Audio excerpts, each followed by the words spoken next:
Hello there, YouTube! Corey Tucholsky, the dad of the rings, coming right at you here. And I figured that the best way to get 100,000 views on a YouTube video right away is to take an extremely unpopular position and defend it.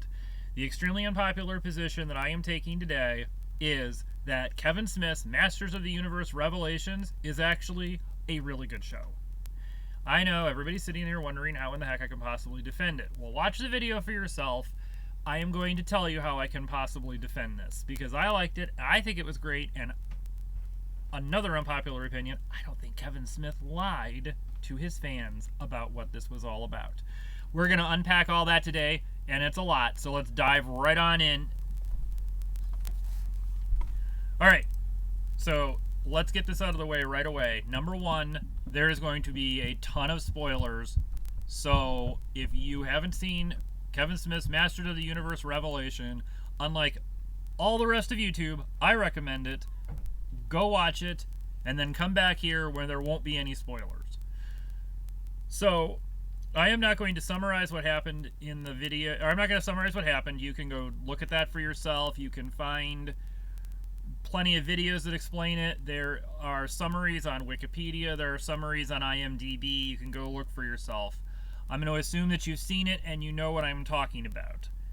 Let's start with pros and cons. Because no, I didn't say I like every aspect of it. There are things that were not good, but I think that it did a lot more right than it did wrong.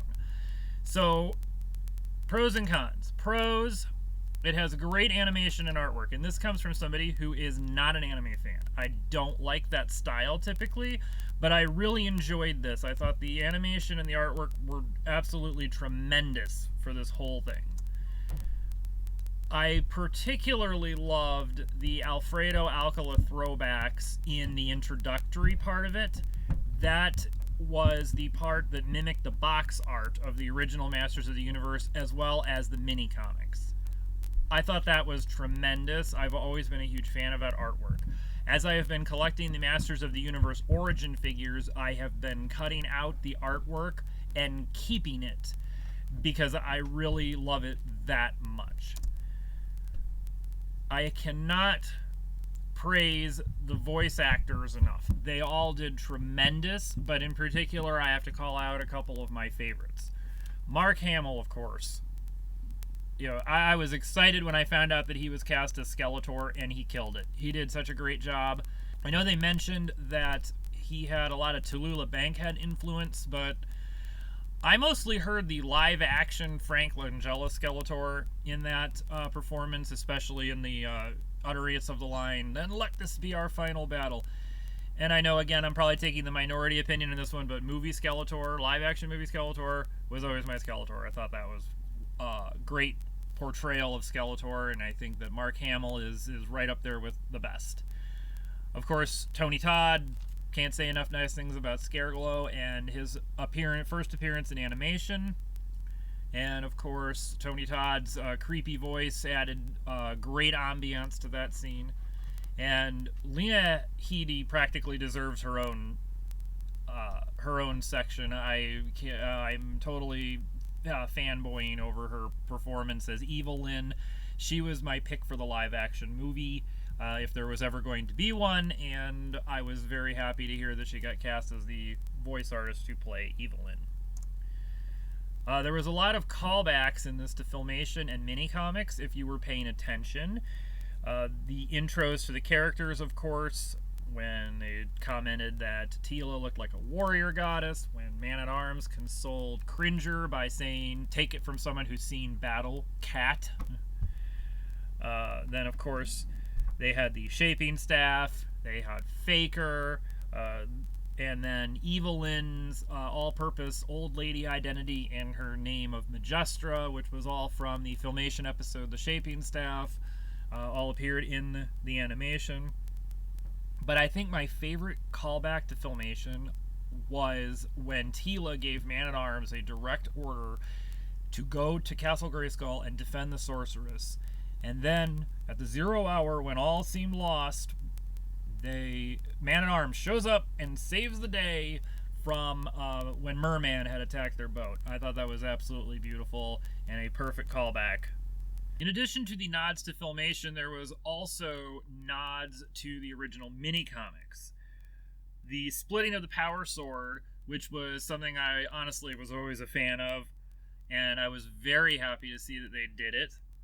I used to, when I was, of course, super young, and I used to play that way. Even once Filmation came along, I still played. Like, He-Man and Skeletor had to obtain both halves of those power swords.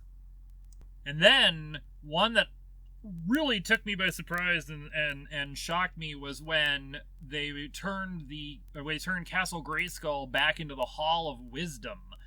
That came from not necessarily the mini-comics, but a storybook, which I'm putting on the screen here, where the original Castle Grayskull, or I should say the Castle Grayskull was originally the Hall of Wisdom, and it was turned into Castle Grayskull to sort of frighten all of the other people away so that only the bravest and hardiest of heroes, or the craziest of supervillains, would dare to try to take Castle Grayskull. And the Three Towers. I love that they brought the Three Towers in.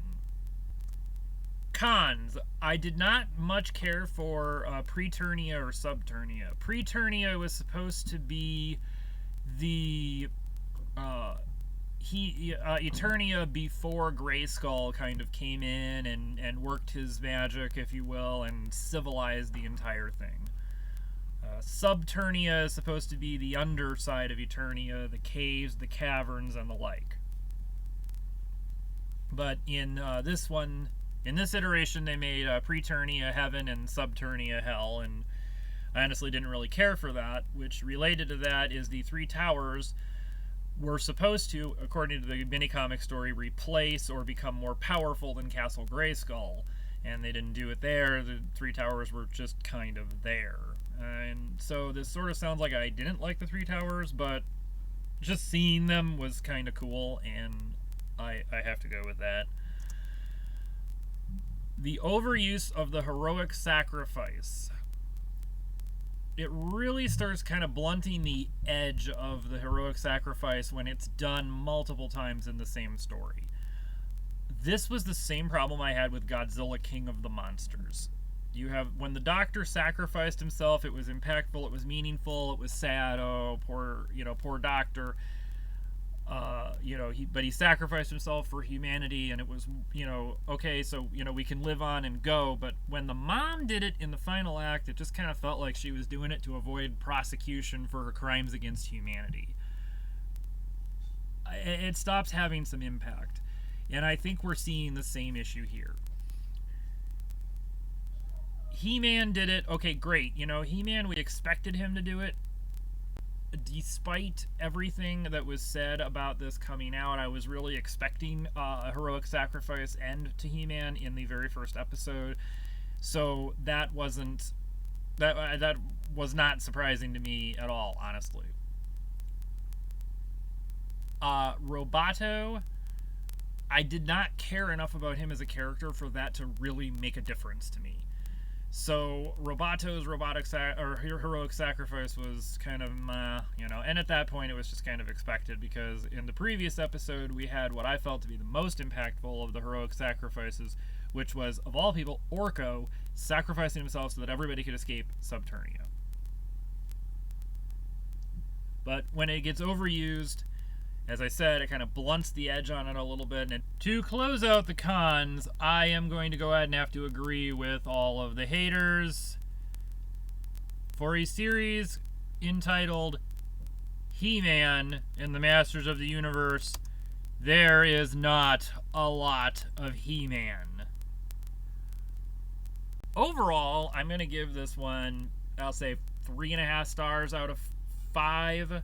I think Kevin Smith did a really great job with the writing and the animation and all of the good pros in that, and I didn't really, the cons are kind of just, my sort of nitpicks at this series, and but I really think there was a lot more good than there was bad. So I have been scouring the internet, and I have tried to find some good things about this. I can't. This is probably going to be the only video, unfortunately. But I want to get into why I think this is a good show, or at least I want to get into why I think a lot of the criticisms are completely misplaced. So I'm going to bring together as many of the criticisms as I can find. I know I will miss some. There's tons. But these are the big ones that I keep seeing over and over again. So we're going to dive into a lot of these and try to explain why I don't think they are really all that bad.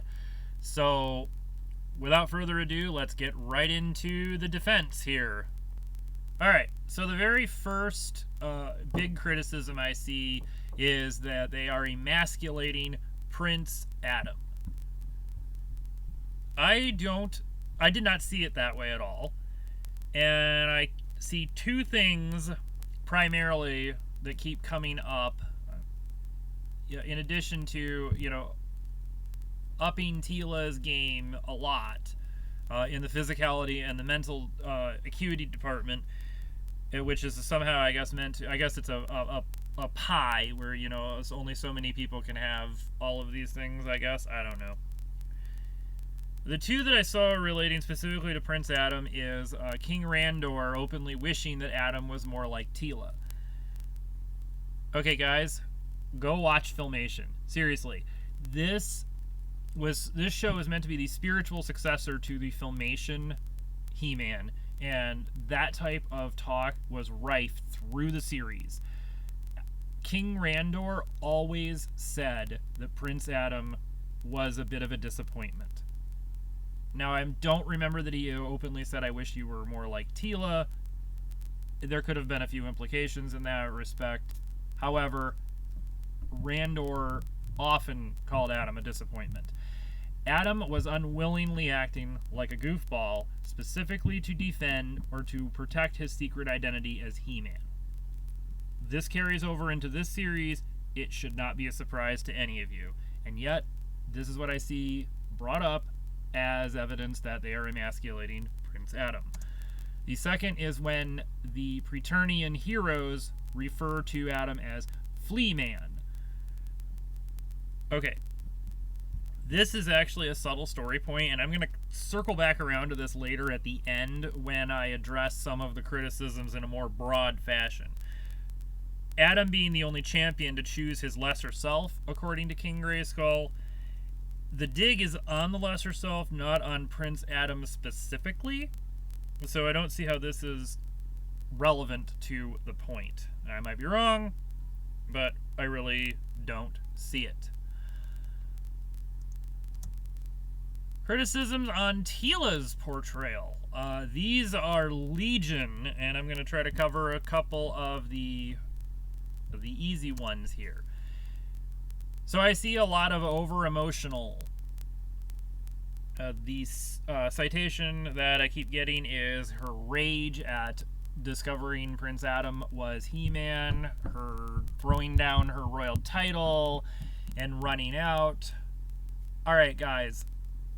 Seriously. Number one, she's grieving for Prince Adam. Number two, she just discovered that everyone she knew for all these years and trusted with her life had been lying to her the entire time about Prince Adam's identity. I don't know about you, but I would kind of take that hard too. This is a typical example of grief, denial, and anger. And not just any kind of anger, but misplaced anger. She's misplacing the anger toward the royal family. She's misplacing the anger toward her adopted father. This isn't over-emotion. This is actually par for the course for everything that she just figured out. This is a, if you will, you allow me to use the term, a major revelation to her.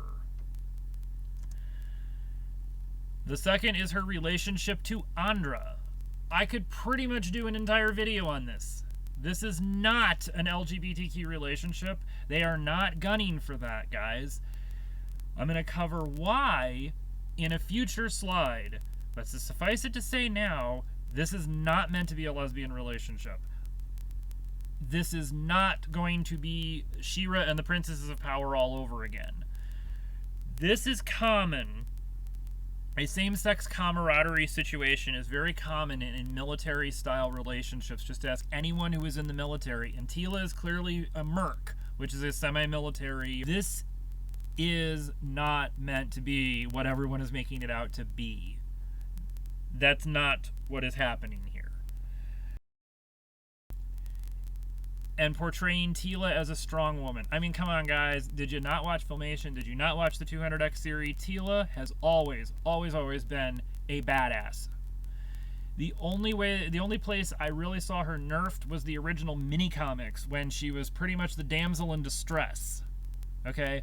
She has always been a strong woman. But now, for some reason, when we have a TV show that is diving into this idea, now it's suddenly a problem. And again, I don't understand why.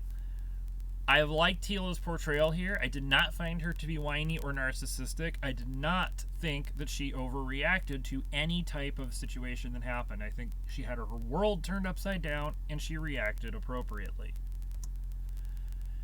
Now, let's get into the criticisms, some meta criticisms, not of the show itself, but some criticisms that Kevin Smith lied during the pre-production. So we see here the much ado tweet of Kevin Smith to Clownfish TV. Hi, Clownfish TV. Kevin Smith said, "No, He-Man does no stepping aside, and Tila has no girlfriend in our show." Now, the second part, we're going to have to say she doesn't have a girlfriend in the sense of they are not a couple. She does have a girl that's a friend. Now, people have made a lot of to-do about this, saying Kevin Smith lied. And I'm here to tell you guys, Kevin Smith did not lie when he said there is no stepping aside. Why are people saying that Kevin Smith lied? Well, they say that he is trying to precisely define these terms. Well, it is not shady, as I've heard one YouTuber mention, to hinge an entire statement on the precise definitions of words. From a philosophical perspective, you cannot have a discussion with somebody if you do not agree upon the definition of words.